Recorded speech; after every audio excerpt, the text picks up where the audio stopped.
Hello students, today in this module we are going to study the topic gametogenesis. Gametogenesis topic is a part of human reproduction, and the meaning of gametogenesis is the production of the gametes in the human males and the human females.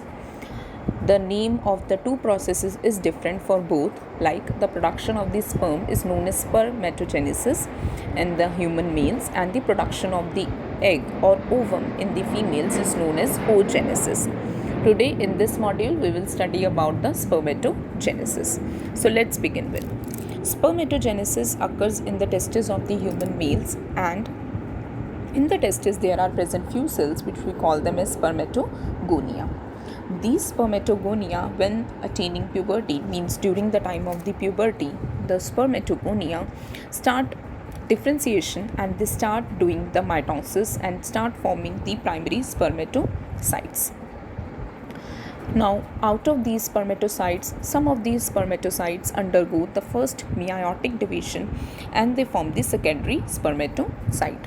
Now, this meiotic division, as it is a meiotic division, it is a reductional division. So, now the number of the chromosomes will become half. The spermatogonia was having 46 chromosomes. The primary spermatocyte was also having 46 chromosomes. But after this reductional division of the primary spermatocytes, the secondary spermatocytes are formed, which are having the half set, means they are having only 23 chromosomes. Now these secondary spermatocytes undergo second meiotic division and they form the spermatids. The spermatids are having the chromosome number 23. So there are two meiotic divisions in the case of spermatogenesis. After the production of the spermatids undergo differentiation and this get differentiated into spermatozoa, also called the sperms. So this is the complete process of the spermatogenesis. I am giving a recap again. At the puberty, the spermatogonia start dividing, and by the mitosis they increase in number and form the primary spermatocytes. The primary spermatocytes are having 46 chromosomes. Some of the primary spermatocytes undergo reductional division and form the secondary spermatocytes, which are having 23 chromosomes. These spermatocytes undergo second meiotic division and form the spermatids, and the spermatids get differentiated into spermatozoa. Now this process of the conversion of the spermatids into spermatozoa, this differentiation is known as spermiogenesis. Once the sperms are produced or the spermatozoas are produced, the head of these spermatozoa is embedded in the cells called Sertoli cells, so that they can take nutrition from the Sertoli cells. See to the diagram. As it is quite clear in this diagram, the head of the spermatozoa is embedded in the cell called the Sertoli cells. These Sertoli cells are having a function of providing nourishment to the developing sperms. So once the sperm take nutrition from these Sertoli cells and they become mature, they start releasing out from the seminiferous tubule, and the process of the release of the sperms from the seminiferous tubule is known as the spermiation. Now there is the complete process of this spermatogenesis is under the hormonal control. So what all hormones are involved in this complete process? Let's study them.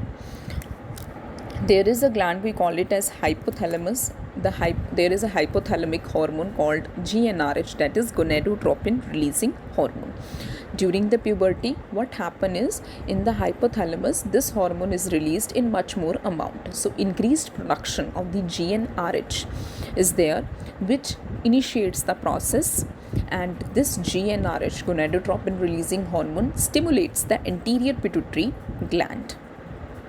When the anterior pituitary gland is stimulated, the anterior pituitary gland start producing two hormones, two gonadotropins.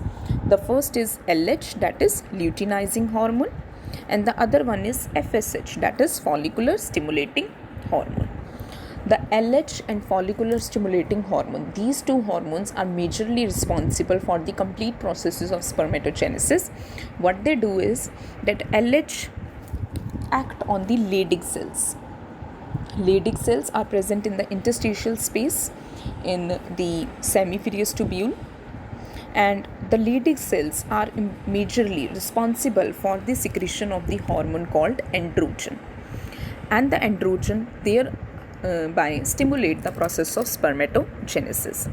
So the luteinizing hormone act on the Leydig cells, and Leydig cells cause the secretion of androgen, and androgen causes the spermatogenesis.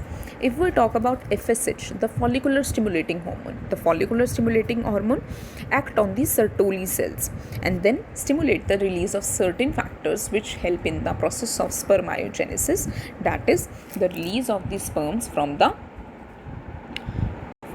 semiferious tubule. So this is how it happens. Giving you a recap again, see to this diagram over here, a tabular form. The hypothalamic hormone called GnRH is released from the hypothalamus. It is stimulating the anterior pituitary. The anterior pituitary then secrete two hormones, LH and FSH. LH luteinizing hormone, FSH follicular stimulating hormone. LH act on the Leydig cells. The Leydig cells secrete androgen hormone and testosterone, and it causes the spermatogenesis. If you talk about FSH act on the Sertoli cells. Sertoli cells release certain factor, and that factor causes the spermiogenesis. So this is how the complete process of spermatogenesis is under the control of the hormones. I hope you people have understood the topic.